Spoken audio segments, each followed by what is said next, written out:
আমার মা বাবা খারাপ, মা বাবা খারাপ, মা বাবা খারাপ, মা বাবা খারাপ। আচ্ছা, তাদেরকে খারাপ কি আমি হতে বলেছিলাম?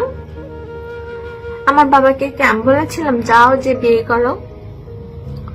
মাকে বলছিলাম সেপারেশনে চলে যাও, যে তোমার মতো তুমি নিজের সংসার মানে নিজের জীবন শুরু করো? বলছিলাম কি? বলি নাই তো। এখানে আমার দোষটা কোথায়? আমি যখন আমার বুকের কষ্টগুলো বলতে না পারি, চিৎকার করি, ভীষণ জোরে জোরে চিৎকার করি। নেট দুনিয়া তোলপাড় করা ভিডিও, যা নেট দুনিয়ার বহু জনের চোখের জল পড়েছে। সমবেদনা আর সমালোচনার ঝড় বয়ে গিয়েছে সারা পৃথিবী জুড়ে। লাইভে কাঁদতে কাঁদতে নিজের মৃত্যুতে বাবাকে দায়ী করলেন গৃহবধূ। সংসার জীবন বড্ড জটিল, নানা ঘাত প্রতিঘাতের মধ্য দিয়ে তা কাটাতে হয়। মাত্র 24 বছর বয়সের গৃহবধূর রেমি নিজের জীবনকে আর টিকিয়ে রাখতে চান না তিনি। মৃত্যুর আগে সোশ্যাল মিডিয়ায় তার মৃত্যুর জন্য বাবাকে দায়ী করলেন। তবে আসল ঘটনা কি?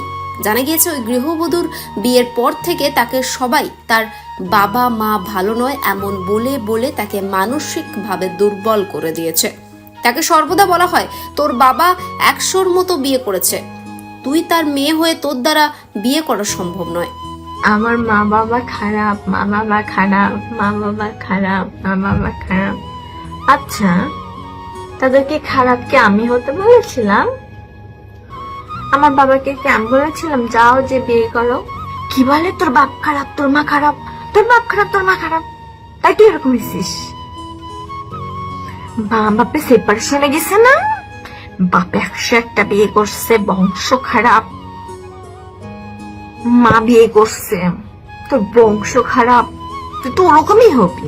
তুই কি সংসার করার মেয়ে নাকি? এই কথাগুলো আমি আর নিতে পারছি না। আর তার জেরেই এমন কার্যক্রম করার সিদ্ধান্ত নিয়েছে ওই গৃহবধূ। তবে স্বামীর প্রতি তার অগাধ ভালোবাসা। তিনি জানিয়েছেন এই মৃত্যুর জন্য স্বামীর কোনো দোষ নেই, যা দোষ তার বাবার। জেল যদি হতেই হয় তবে বাবারই হবে। আমার মৃত্যুর জন্য দায়ী কারণ প্রথমে আমার মা বাবাকে, আমার ছোট মাকে, আমার বাপকে বলি যে আমি মরে গেলে তুমি আমার প্রিয় মানুষটাকে এই জেল, আদালত, থানা, আইনের পিছিয়ে ঘুরাবা না, কারণ আমার মৃত্যুর জন্য তো দায়ী তুমি। আর যদি তুমি বিয়ে না করতে, আমার মাকে নিয়ে সংসার করতে, তাহলে আমাকে সব কথা বলা কেউ সাহসী পাইতো না। জেল যদি কারো খাটতে হয় তাহলে সেটা তোমার, সেটা একমাত্র তোমার, আর কারো না। তার কথায় তার বাবা যদি এমন কাজ না করতো তাহলে এমন দিন তাকে হয়তো দেখতে হতো না। আর সেই দুঃখ, কষ্ট, অপমান সহ্য করতে না পেরে এমন কাণ্ড ঘটাতে চলেছেন ওই গৃহবধূ। তবে এই ঘটনা নিয়ে বর্তমানে সোশ্যাল মিডিয়ায় তোড়জোড় শুরু হয়েছে। ওই অল্প বয়সী গৃহবধূর এমন ভিডিও প্রকাশ হতেই সবার চোখে কান্নার রোল।